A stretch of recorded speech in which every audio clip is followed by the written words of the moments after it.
एक महानायक doctor B.R. Ambedkar के सभी एपिसोड्स देखें बिल्कुल मुफ्त सिर्फ ZEE5 पर। अभी आप डाउनलोड करें। फिर तो कल रात को मुझे भी एक सपना आया था। ईश्वर ने मुझे भी एक संकेत दिया है, दिखाता हूं आप लोगों को। सेठ जी, पंडित जी, मैंने सपने में देखा है कि आप लोगों के जमीन में भी ऐसा कलश है। फिर तो सारी जमीन ईश्वर की हो गई ना। ये तो बहुत आसान है ना कि रात के अंधेरे में कहीं कलश गाड़ दे और सुबह के उजाले में वो कलश वापस निकाल ले। इसे ईश्वर का संकेत नहीं, आपका पाखंड कहते हैं। तुम सब के होते हुए भी वो चाय वाला मंगेश उस छोटी जाति के भीमराव के पास चला गया मदद मांगने। पहली बार किसी ऊंची जाति के आदमी ने उस छोटी जाति के भीमराव के सामने मदद के लिए हाथ पसारा होगा, उसके सामने गिड़गिड़ाया होगा। सोचो सोचो क्या इज्जत रह गई तुम्हारी जाति की। शर्म के मारे तुम लोगों को कहीं डूब मरना चाहिए। कुछ करना होगा, सबक सिखाना होगा। उस चाय वाले मंगेश को बताना होगा कि धर्म की राह से भटकने की सजा अवश्य मिलती है। महाराज, मंगेश ने जो भी किया है बहुत गलत किया है।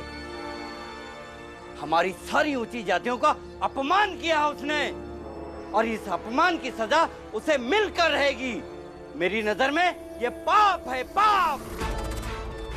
बिल्कुल सही कह रहे पंडित जी महाराज। महाराज, अगर आप कहें तो उस मंगेश को उठाकर खाई में फेंक देते हैं, उसकी जीवन लीला ही समाप्त कर देते हैं और लोगों से कह देंगे कि ईश्वर का संकेत नहीं माना तो पागल हो गया और पागलपन में आत्महत्या कर ली। नहीं नहीं,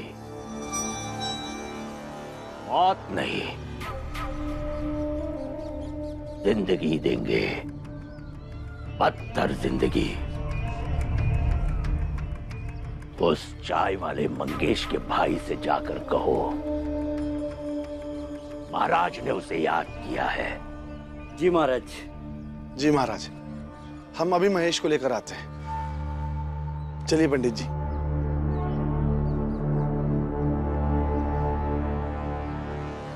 मंगेश, तुमने एक छोटी जाति वाले से मदद मांगकर जाति, धर्म और ईश्वर का अपमान किया है और इसकी सजा तुम्हें अवश्य मिलेगी।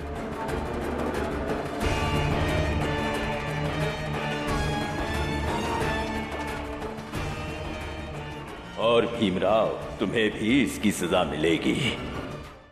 एक महानायक डॉक्टर B.R. आम्बेडकर के सभी एपिसोड्स देखें बिल्कुल मुफ्त सिर्फ ZEE5 पर। अभी आप डाउनलोड करें।